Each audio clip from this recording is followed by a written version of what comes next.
అందరికీ నమస్కారం. నేను మీ గోపాల్ అయ్యంగార్. శ్రీమతే రామానుజాయ నమః. డిసెంబర్ నెల 1వ తారీఖు నుంచి 31వ తారీఖు డిసెంబర్ వరకు మేషరాశి నుంచి మీనరాశి వరకు ఎలా ఉండబోతుంది గ్రహ సంచారాన్ని బట్టి చెప్తాను. మీ యొక్క రైట్ హ్యాండ్ మగవాళ్ళు, లెఫ్ట్ హ్యాండ్ ఆడవాళ్ళు, అలాగే ముఖాలు కనిపించేట్టుకు ఫోటో కూడా ఈ నెంబర్కి వాట్సాప్ చేయండి. పైన ఇచ్చిన దాంట్లో మీ జాతకాలు రెడీ చేసి మీతో మాట్లాడి పరిహారాలని చెప్తాను. ఇక ఈ మాసంలో గ్రహాల పరిస్థితి ఎలా ఉంది అని కానీ చూసుకుంటే, డిసెంబర్లో రాహు వచ్చేసి మేషరాశిలో పూర్తిగా ఉంటున్నాడు. కుజుడు వృషభ రాశిలో పూర్తిగా సంచరిస్తున్నాడు. కేతు తులారాశిలో పూర్తిగా సంచరిస్తున్నాడు.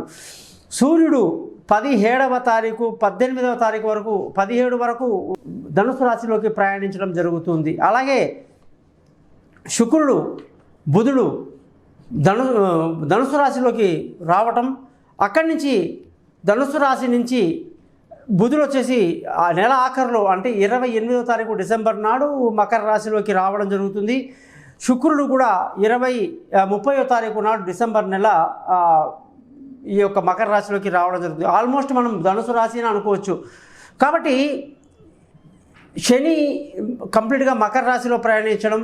మరి ఈ మాసం ఎలా మొదలవుతుందంటే, ఒక చిన్న మాటగా అంటే కొందరికి మీకు విసుగ్గా ఉండొచ్చు, కానీ కొందరికి చాలా ఇంపార్టెంట్ అంటే దానికోసం ఫోన్లు చేసి మరి అడుగుతారు. కాబట్టి దయచేసి కాస్త ఓపిక పట్టడం అనేది చాలా మంచిదన్నమాట. శతభిష నక్షత్రంతో ఈ నెల స్టార్ట్ అవుతుంది 1వ తారీఖు డిసెంబరు. అలాగే 31వ తారీఖు రేవతి నక్షత్రంతో ఎండ్ అవుతుంది. కొత్త సంవత్సరం అనేది ఈ కొత్త మొదటి నక్షత్రము ఆ విధంగా స్టార్ట్ అయ్యే అవకాశాలు బ్రహ్మాండంగా ఉన్నాయి. 12 రాశులకు కూడా ఈ యొక్క గ్రహ సంచారాన్ని బట్టి డిసెంబర్ నెల ఎలా ఉంటుందో తెలుసుకుందాం. అలాగే మీ జాతకం కానీ ఉంటే తీసి పెట్టుకోండి. అందులో దశ, అంతర్దశ, భుక్తి అనేది ఉంటుంది.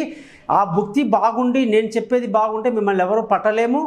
భుక్తి బాగా లేకున్నా మాసఫలం బాగుంటే ఓకే, భుక్తి బాగుండి మాసఫలం బాగా లేకపోయినా ఓకే, కానీ రెండూ బాగా లేకపోతే మాత్రం చాలా ఇబ్బంది అవుతుందని చెప్పేసి మీకు తెలియజేసుకుంటున్నాను.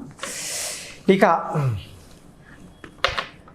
మేషరాశి వాళ్ళకి 1వ తారీఖు డిసెంబర్ నెల 2022 నుంచి 31వ తారీఖు డిసెంబర్ నెల 2022 వరకు ఎలా ఉందో తెలుసుకుందాం. మేషరాశికి ఈ నెలంతా కూడా కుజగ్రహం యొక్క సంచారము వృషభ రాశిలోనే జరుగుతుంది. మకర రాశి వాళ్ళకి 1వ తారీఖు డిసెంబర్ నెల 2022 నుంచి 31వ తారీఖు డిసెంబర్ నెల 2022 వరకు ఎలా ఉందో చూద్దాం. ముఖ్యంగా ఈ యొక్క మకర రాశికి అధిపతి శని. ఇందులో మీకు ఉత్తరాషాఢ 2, 3, 4 పాదాలు, ధనిష్ట శ్రవణం 4 పాదాలు, ధనిష్ట 2 పాదాలు ఇందులో ఉంటాయన్నమాట. మరి దీన్ని బట్టి మకర రాశి వాళ్ళకి ఎలా ఉందో చెప్పుదాం. అలాగే మకర రాశి వాళ్ళకి ధనస్థానం కూడా కుంభరాశి కాబట్టి ధనస్థానానికి కూడా శని అధిపతి కాబట్టి తన లగ్నానికి ఇది ఒక మొత్తం జాతకంలో ఇదొక్కటే అన్నమాట గొప్ప. అంటే శని తనకు తానే మకర రాశిలో అధిపతి ఉండి ధనస్థానం కూడా శని కుంభరాశి ఉండడం వల్ల మీరు శనిగ్రహానికి ఎంతగా పూజలు చేసుకుంటే మీకు ధన ఆదాయం అంత బాగా ఉంటుందని చెప్పవచ్చు. ఈ నెల చూసుకుంటే శని సంచారం అంతా కూడా ఈ డిసెంబర్ మొత్తం కూడా మనకి మకర రాశిలో ఉండడం వల్ల విపరీత సంతోషంగా ఆనందంగా గడుపుతారు. అనుకున్న పనుల్లో విజయాలు సాధిస్తారు. పాజిటివ్ ఎనర్జీ చాలా బాగుంటుందని చెప్పవచ్చు. రావాల్సిన డబ్బు సకాలంలో చేతికి అందుతుంది. కుటుంబంలో సంతోషాన్ని కలిగి ఉంటారు. అలాగే పిల్లల చదువు బాగుంటుంది. అన్ని రకాలుగా చాలా శుభంగా ఈ నెల కనిపిస్తూ ఉంది. బంధువుల, స్నేహితుల సహాయ సహకారం కూడా చాలా బాగుంటాయి. అలాగే చాలా ఉల్లాసంగా ఆనందంగా అందరికీ సహాయం చేయడంలో ముందు ఉంటారని కూడా చెప్పవచ్చు. మనోనిబ్బరం బాగా కలిగి ఉంటారు. విలువైన వస్తువులు, భూములు, వాహనాలు, ఇతరత ఏదైనా సరే కొనడానికి మకర రాశి వాళ్ళకి చాలా అనుకూలంగా ఉందని చెప్పేసి కూడా ఇది కూడా చాలా బాగుంది. కాబట్టి ఈ విషయంలో కూడా సంతోషంగా ఉంటారు. పిల్లల ఆరోగ్యపరమైన విషయాల్లో మీకు కాస్త ఇబ్బంది కలిగే అవకాశాలు ఈ నెల మొత్తం కనిపిస్తుంది అనమాట. కొన్ని తెలివి తక్కువ నిర్ణయాలు తీసుకుని ఇబ్బంది పడడము, లేదా దూర ప్రయాణాల్లో ఇబ్బంది పడడము, పై చదువుల కోసం విద్యార్థులు దూర ప్రయాణాలు చేస్తే వాళ్ళకి అందులో కాస్త భంగం కలిగే అవకాశాలు ఉండడం వల్ల మహాలక్ష్మి అష్టోత్తర నామాలు అవన్నీ చదువుకోవటం వల్ల అందులో నుంచి బయటపడతారని మనకు చెప్పవచ్చు. మకర రాశి వాళ్ళకి ఆరోగ్యపరమైన విషయాల్లో కూడా ఇప్పుడు ప్రస్తుతానికి చాలా బాగుంటుంది. ఈ నెలంతా కూడా గొప్ప ఆరోగ్యాన్ని కలిగి ఉంటారు. శత్రువులు మిత్రులు అవుతారు. అప్పులు తీరే అవకాశాలు కూడా ఈ నెల బాగా కనిపిస్తుంది ధనుసు రాశి వాళ్ళకి. ఇక మకర రాశి వాళ్ళకి అలాగే భార్యాభర్తల మధ్య చక్కటి సయోధ్య కలిగి ఈ నెలంతా చాలా బాగుంటారు. పార్ట్నర్షిప్లో వ్యాపారం బాగా కలిసి వస్తుంది. అలాగే పెళ్లి కాని వాళ్ళకు పెళ్లి కుదురుతుంది, దూరంగా ఉన్న వాళ్ళ దగ్గరే అవకాశాలు దంపతుల్లో కనిపిస్తూ ఉన్నాయన్నమాట.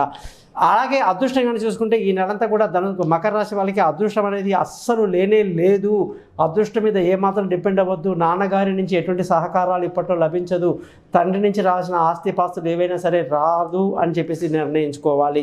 ఇకపోతే ఉద్యోగం చేసే వాళ్ళందరికీ కూడా మకర రాశి వాళ్ళల్లో చక్కటి ప్రదర్శన ఎంతో బాగా ఉన్నప్పటికీ కాస్త డిసప్పాయింట్మెంట్ ఉంటుంది. కాబట్టి జాగ్రత్తగా ఉద్యోగం చేసుకోవాలి. అనుకున్న అంత ఈజీగా పెద్దవాళ్ళ ప్రశంసలు అందుకోరు. అనుకున్న జాబులో వెంటనే అవకాశాలు రావు.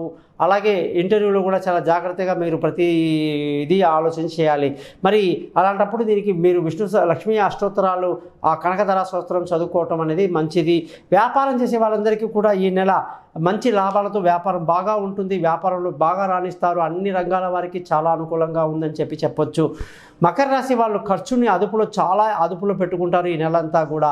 అలాగే మనం మకర రాశి వాళ్ళకి కానీ చెప్తే శనిగ్రహాన్ని దగ్గర వెళ్ళి 19 సార్లు ప్రదక్షిణ చేసుకుని శని మంత్రాన్ని చదువుకోవటం, శనిగ్రహానికి పూజలు చేసుకోవటం అన్నీ మంచిది. అలాగే శివాలయానికి కానీ వెంకటేశ్వర స్వామి గుడికి కానీ ముందుగా దర్శనం చేసుకుని ఆ తర్వాత శనిగ్రహాన్ని దర్శనం చేసుకోవడం చాలా చాలా మేలు జరుగుతుంది.